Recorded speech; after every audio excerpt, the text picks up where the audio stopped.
சிவபெருமான வணங்குதல். சில பேர் சிவபெருமான வணங்காமல் இருக்கிறாங்க. சில பேருக்கு என்னன்னே தெரியவில்லை, அப்படியே தங்களோட வாழ்க்கையை கழித்து கொண்டிருக்கிறார்கள்.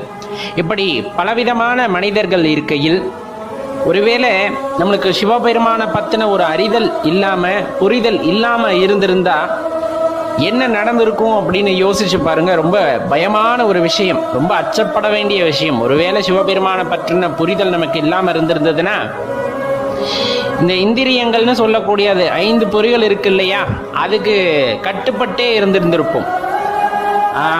கண்ணு பார்க்கறதெல்லாம் உண்மை நம்பும். பார்த்து ஒரு பொருள் அழகா இருக்கு அப்படின்னா, எனக்கு வேணும் அப்படின்னு சொல்லுச்சு அப்படின்னா, மனசை அதை கட்டுப்படுத்தி ஆமா அடையணும் அப்படின்னு அதை ஊக்குவிக்குது அப்படிங்கும்போது அதை பின்னாடியே அலைஞ்சிக்கிட்டு இருந்திருக்கும்.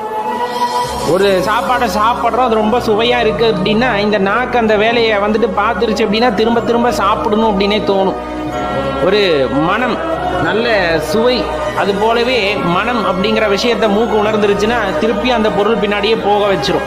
இந்த மாதிரி இந்த 5 பொறிகள் இருக்கு இல்லைங்களா, இதில் வசப்படுத்தி விடும் நம்மை. 5 பொறிகள் இந்த நம்மளுக்குள்ள இருக்கிற அந்த அற்புத சக்தியை நம்மால் உணர்ந்து கொள்ளாதபடி கட்டி போட்டுரும். இதுதான் உண்மை. அது பார்க்கறதெல்லாம் உண்மைன்னு நினைக்கும், அது கேட்கறதெல்லாம் உண்மைன்னு நினைக்கும், அது சுவைக்கிறதெல்லாம் அருமையான சுவைன்னு நினைக்கும். ஆனால் அதையெல்லாம் தாண்டி நாம் உணராத ஒரு சுவை இருக்கிறது.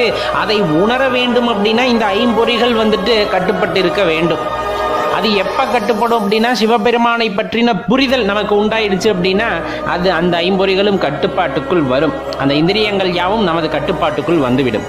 அப்படி வந்தால் மட்டும்தான் அந்த உணர்தல் அப்படிங்கிறது மிகவும் சிறப்பானதாக